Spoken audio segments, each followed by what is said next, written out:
Hey everyone, Dave at Tombstone Tech, and welcome to another Cheap Creep video. And this is one that I'm actually kind of excited to do because this is a project that I've thought about for quite a while and I've always wanted to do it, and today we're going to do it. It is the Jacob's Ladder. Now, what is a Jacob's Ladder? Well, if you watch old horror and sci-fi movies, especially ones that have a mad scientist in it, you will find that the mad scientist has a laboratory with lots of equipment that does lots of interesting visual things. And one of those things has always been this thing with two electrodes that go up, and there's a spark that jumps across it and goes nyah, nyah, nyah, like that. I don't know what that has to do with creating monsters, but it must be pretty important to the process because the mad scientists, they always have these things. Probably the one, when you say mad scientist in laboratory, maybe you think of Frankenstein, and yes, of course, in the old Universal Frankenstein movie from the 30s, sure enough, the laboratory has one of those nyah, nyah, and it's called a Jacob's Ladder. Probably my favorite appearance of a Jacob's Ladder in a movie is in Mel Brooks's classic film, Young Frankenstein, one of my all-time favorite movies. But the reason that I love seeing the Jacob's Ladder and the other Frankenstein laboratory equipment is because Mel Brooks actually went to the guy who created all that equipment and had it in storage apparently, and dragged this guy out of retirement so that he could use the actual Frankenstein equipment in the movie Young Frankenstein. And to me, that's just really cool. Young Frankenstein is just a love letter to all those old Universal horror movies, but I digress. Mad scientist, you gotta have a Jacob's Ladder. Why is it called a Jacob's Ladder? Well, in the Bible, there's someone named Jacob who tries to build a ladder to get to heaven. And since that spark on the Jacob's Ladder is always going nyah, nyah, going upwards in the direction of heaven, okay, we'll call it a Jacob's Ladder. I guess, I don't really know that that's the actual reason, but they're called Jacob's Ladders. So let's build one. So the first part of the Jacob's Ladder is really, really simple. All you need is a base with two wires on it. And hopefully you can see that. Yeah, it looks like you can see it. Now, I'm not going to spend a lot of time on this because this is just really, really simple. I just have a piece of wood here, and I screwed a couple of wires onto it, and I have the wires diverting away from each other. And that's basically the first part. But what is the science behind a Jacob's Ladder? Why does it do what it does? Well, what happens is you're going to apply incredibly high voltage to these two wires, okay? Somewhere around 50,000 volts. And electricity likes to flow from positive to negative. So when you run that high current through these two wires, a positive and a negative, you've got an open circuit here, and that current wants to jump from the positive to the negative wire. And when the current and the voltage is high enough, it will actually jump through the air and make a little spark. Now, when that spark jumps across this little gap, two things happen. It forms a channel of ionized air, and that ionized air gets really, really hot. And anytime you have a gas or plasma that is hot, it wants to go up. So it creates that spark going across there. That's fun to do.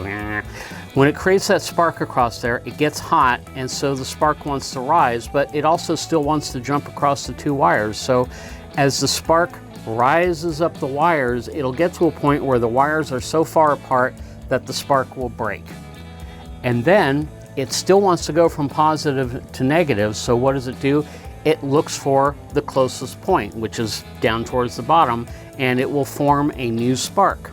And when it forms that new spark, the whole process starts over again. It gets hot, it rises, and so it'll just do that over and over and over and over as long as there is current flowing through the two electrodes.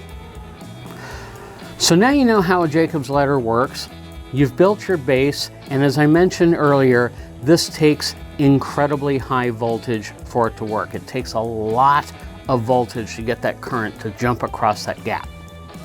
So of course I'm not going to tell you how to do that. These things are dangerous as hell. They can burn you, they can electrocute you, they can start a fire. In fact, you'll probably get burned and electrocuted, and then it'll start a fire and burn down your house with you in it laying on the floor, burned and electrocuted. I'm not going to show you how to build a Jacob's ladder. They're dangerous. But I can show you how to make a fake Jacob's ladder that looks pretty good, very convincing, and it's completely and utterly safe. So how are we going to do this? Make a safe Jacob's ladder. How do we get it to look like a spark is going between these two wires?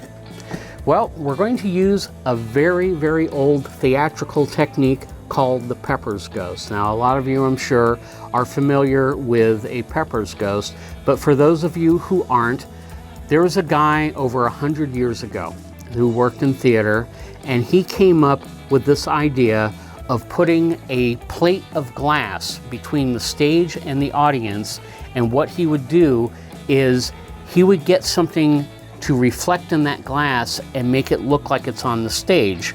But the reflection that looked like it was on the stage would be translucent, and it would look like a ghost.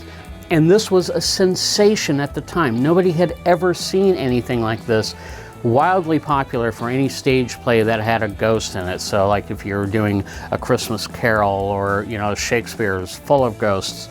Now probably you have seen a Pepper's Ghost effect, and you know where I'm going with this. The best known modern example of the Pepper's Ghost is probably in the Haunted Mansion at the Disney parks.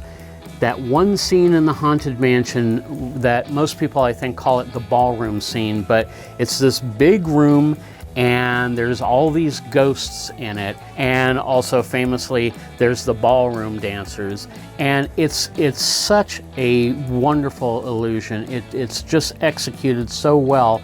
For those of you who don't know how it's done, I'm going to explain it, so spoiler alert. But basically, the ballroom scene is down here.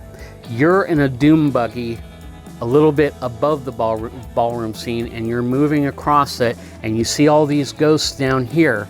Well, if this is the doom buggy track, what you are seeing in that room is a reflection of mannequins or animatronics that are actually underneath the doom buggy track and above the doom buggy track. And between you and the doom buggy track are big, massive plates of glass. As you notice, when you're going through that scene, you go past these pillars. Well, between each of those pillars is a ginormous sheet of glass, and then the animatronics are brightly lit, and they're underneath and above you where you can't see them, but you are seeing their reflections in the glass, and their reflections look like they're taking place in that room. And again, it's one of my favorite parts of the Haunted Mansion because it's just done so incredibly well. A fun fact about that scene, by the way, is that the ballroom dancers that are over on the, towards the end of that scene, that are, the men and the women are swirling around dancing.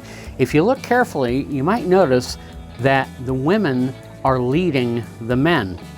And this is because when the Imagineers were told to make, mannequins on turntables that look like they are ballroom dancing, they weren't told that they would be seen as a reflection. They would be seen backwards.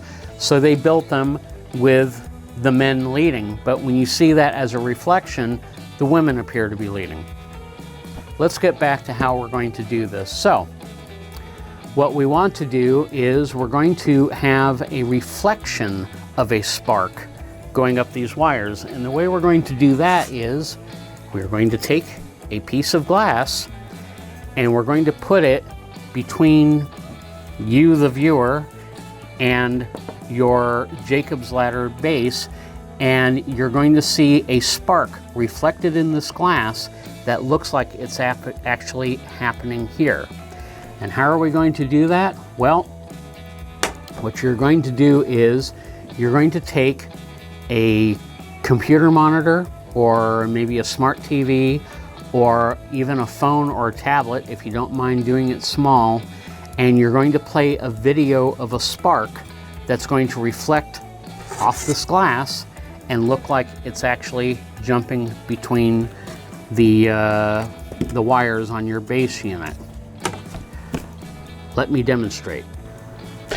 All right, obviously I have adjusted the lighting in the shop to favor this effect, and as you can see, it does look like that spark is running up those two wires. I have my video monitor laying here. I've put a piece of foam core with a cutout so that it covers up the parts of the screen that doesn't have the animation on it. I've got a sheet of glass here, which on camera I don't think you can see terribly well. And then I have my, my base unit, and look at that. See, I can touch it while it's sparking, and I'm not dead. So you wouldn't be able to do that with an actual Jacob's ladder. Now, the only thing this really needs is a sound effect, and the video file that I'm using here has that too.